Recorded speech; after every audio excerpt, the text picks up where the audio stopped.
Hello Toodly Poops. So, the new update is now here, which brings us these special relics, which are going to allow us to potentially choose the egg that we want out of our breeding dens and a ton of other stuff. So, when you open up the game, it says new consumables, and 2 of the new relics enhance breeding in different ways, so you have better odds of getting a specific dragon. 4 of the new relics enhance your economy by shortening the timer on various buildings. And then we have this special eternal fruit tree. So imagine a beautiful new habitat that produces food instead of gold and can house 2 boss dragons. That is the eternal fruit tree. Check it out in the shop today. And habitat upgrades. So legendary habitats can now be upgraded to level 2 to house up to 3 dragons. Habitat limit increased every 5 levels. Add 2 to the limit from now on. So every 5 levels you add an extra 2. Is that for everyone? That's actually an insane amount of extra habitats if that is the case. But have to remember that the legendary upgrade, the eternal fruit tree, they are gem. Well, you can only get them if you spend gems, basically. They are gem-specific upgrades and purchases. So if you're not into spending gems, you probably won't get too much use out of those. But on top of that, we do also have a slight UI change. You'll see the event page and the promotion section looks very slightly different, which is fine. But in this update, we also got changes to the dungeon. So, how the dungeon now works is for the first few iterations, the actual cooldown is a little bit lower than it was before, as in it's like 15 minutes or so, but all of the information about this new update that you just got, we did go through it before, but just in case you need to have a quick refresher, this is everything here. So remember, for clan events, you now have to manually put your clan into the clan events. If you don't do that, you will not actually be able to participate. The Eternal Fruit Tree, it is a boss habitat, and you have to buy it for 200 gems. Legendary habitats, upgrading them costs 100 gems, and level 2 habitats can house up to 3 dragons, sorry, not 2. And then we have the different relics. So we've got Relic of Farming, Relic of Breeding, Relic of Hatching, Relic of Exploration, Extra Den Relic, and the Double Egg Relic.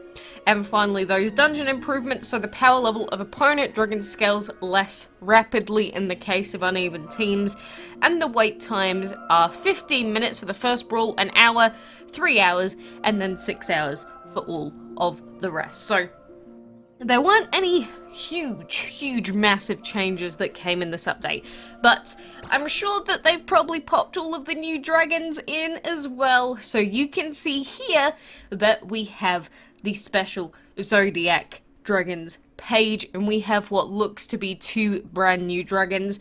The main thing to note here is that the yearly ZODIAC reward has been revealed to us, and it is this grandiose divine called the ZODIAC Dragon. So at this very moment in time, we've seen leaked images and leaked elements for it, but I'm not going to assume that that is correct. We'll wait until we get official confirmation on what the elements are, but this is the prize for the entire year for getting all of the dragons of the month and the special ZODIAC Dragon. So we finally know what the reward is, which means, how is Apollo gonna get released? Will he ever get released? I don't know, but at least we've got a pretty fitting dragon with a gigantic, I don't know, is that like a universe on its head? Wouldn't even want to ask. But along with this, it has also been revealed what the next dragon is going to look like, because you can see that we've got the 3rd ZODIAC Dragon that's also been shown to us here. I can't actually click on it, so it's not letting me click on it there. But of course we've got the Singularity Dragon, which is going to be the reward after we get Virgo. But for the constellations of autumn, we have the Twilight Dragon, which honestly, I think I prefer this to the ZODIAC Dragon slightly, just because it's got this like cool glimmering over its entire body, which I actually really like. But this is also an epic like the other mini collection dragons that you get, like the Singularity, Light Energy, and Void Dragon. But really cool dragon. I don't know, it's almost like really plain, sort of basic, but I like it. I don't know, but either way, those are the new Zodiac Collection dragons. Along with that, of course, we're going to have the new divines that have been put into the game, which we won't be able to see yet. And if you look, the divine symbol's actually very slightly different to what it was before as well. But we're going to have new divines. We probably have new legendaries that have been added in-game as well. You know, we've probably got tons of new stuff that's been added into the image files. But now you can take a look at Virgo in-game as well. Virgo has such a pretty egg. Again, I've been saying it, the people working on these eggs recently, top notch, my dudes. I really am starting to like some of these, I guess less eggy style eggs, even though it's definitely, you know, a normal egg. It's just got like little extra frilly bits on it, which I'm a fan of. So, the final thing you might want to be asking about is, well, you know, we've got the Divine event coming, but in terms of how you get the special relics to do things like unlocking the second breeding den, apparently these will be available through special quests or through things like the Whale Mart, through the dungeon. And it says here, extra den relic. These relics are used to rent the extra breeding den for 1 day. And sometimes in the dungeon shop, in the special offer section, we might get some of them in here as well. So hopefully from next week, you'll start seeing some of those special relics for dungeon tokens. So I would highly suggest that you try and rack up as many dungeon points as you possibly can in the meantime. But they did say that the dungeon scaling has been changed. I guess let's try it out. Let's see how the new dungeon does. I will be skipping this, which feels bad. I don't want to have to waste the gems, but let's do it. Let's do it. So these first set of dragons are level 61, which, I mean, my dragons here are level 50. That doesn't seem very fair. That doesn't seem very fun and fair at all. Not a fan of that. But either way, we've got Ander here to help us out. So we've got defeating dragons as our quest. So I don't think the quests themselves have changed. They're exactly the same as they were before. But we'll see. So they were level 61. What are the next lot?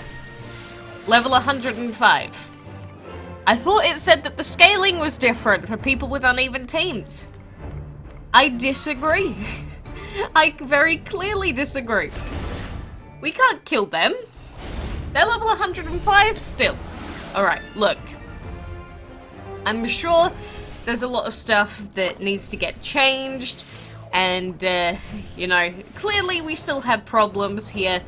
But, I'm hoping that the dungeon does get changed soon. At least we do have those shorter cooldowns at the beginning. But, that's slightly annoying because it's like, hey look, we've changed it so that the opponent's levels don't scale as quick. It's literally exactly the same as before.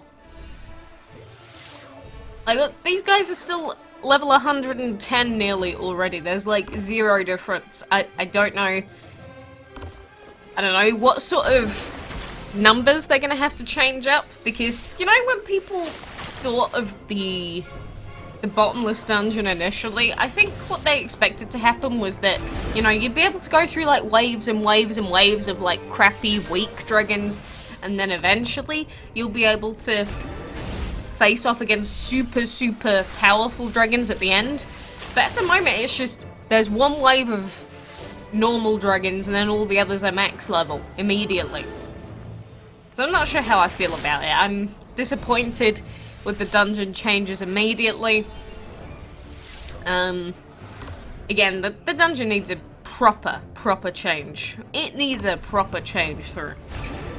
Like, there's so much about the dungeon that's still going to be really boring, so much about the dungeon that's really tedious, and this isn't going to fix it, unfortunately.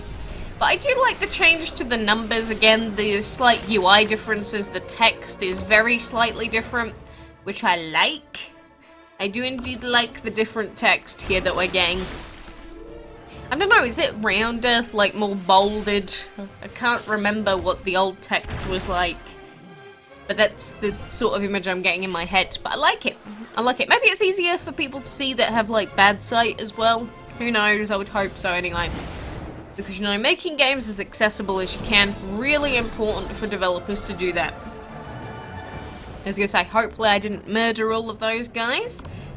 One thing that I always struggle with is trying to gauge how much Dragon Fury I can use on a dragon before it's gonna die. Because if I don't want it to die to the Dragon Fury like them, I have to hope and pray that I don't overdo it or underdo it so that we can get the dual hit off with our Lantern Dragon.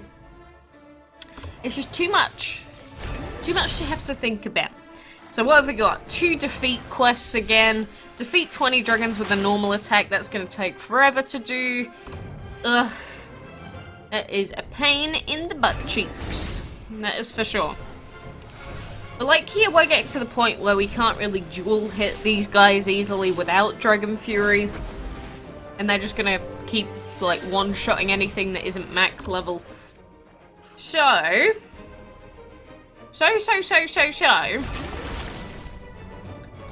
Let's hope that Saini can clear out these guys. We'll get a little bit of extra pointage. God damn it! This is what I mean. I always over or underestimate. How could you, Saini? Alright, the idea is we just don't murder the next set of dragons. We leave them. We leave them to do whatever they want. No, I don't want to kill it. See, no matter what I do, I'm going to kill this thing. I guess we could buff. And then do it with Andy instead. See, we could do this instead. There we go. We've got this sorted out. Lovely jubbly. Ah, nice. And then we can take out all 3 of them at once. So now we've got perform 35 normal attacks. That's actually one of the better ones because you can do that with any dragons. But defeat 16 dragons with a normal attack. It's kind of annoying because of the defeat part. The performing isn't too difficult because you can do that with anything. You don't have to kill it. You don't have to die. The defeating is just sort of tedious, that's all. But I don't really care how many KOs we get as long as we're, you know, working towards our quest goals. Because they're the things that are going to get you the most amount of points rather than just murdering things. So I guess we'll use one last-ditch Dragon Fury. And see what we get out of our next chest. If we even get to open a chest that is... Oh god, that's depressing to think about that. It's like, if we even get to open it. Oh, how sad. I think that mutant dragon's not going to die. No. I was hoping it was going to miss. Well, either way, we have 441 points, and you can see now that our dungeon reset, because I've already done a few, is at the 6-hour mark, because, you know, the reduced cooldowns don't do anything for the later ones that you've already done. So, I guess we just save up for this chest. So, yeah, we don't even get to open a chest yet. But, you know, with the blue chest, they do say that you've got a higher chance of winning the weekly dragon. And the weekly dragon is actually the rock dragon. You know, there was a mistake at first. It was the elephant, now it's the rock. There was a missing chest somewhere as well. I'm glad that it's actually fixed now. And I never got the rock dragon before, so I'm curious as to whether we're going to get him. We probably won't. But there is a buy more button. And, of course, you can buy 36,000 dungeon tokens for 1,700 gems. I'm not going to do that. I'm not going to do that. It's not worth it. So, ultimately, my final verdict is the bottomless dungeon still sucks. And, the changes that we got basically do absolutely nothing. I think the new relics could be huge. They could be absolutely massive for people that are trying to finish off the Zodiac collection stuff.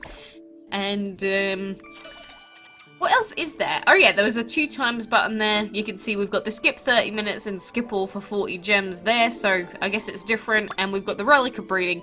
These relics are used to decrease the time in a breeding den by 8 hours. We don't have any of those yet. But that is pretty much everything new so far that I've found with the update itself. There might be a few changes to the layout on things like the Enchantment League.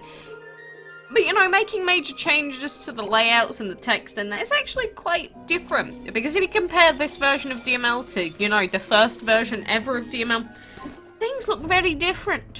Things look very different indeedy. But I was just gonna do an instant win. It looks pretty much the same apart from that. So, you know, for now, I suggest you go ahead and download the update, and if there are any bugs that you run into, make sure you report them. I've seen a lot of people complaining about them, but that's what always happens with DML updates, so it's not even something unexpected anymore. But regardless, you know, I hope you get your head around all of the new stuff, and if you're gonna buy the new Eternal Fruit Tree, let me know what you think. Is it worth it? Is upgrading the legendary habitats worth it? You know, try it out. But for now, thank you for joining me, and until next time, I'll see you then.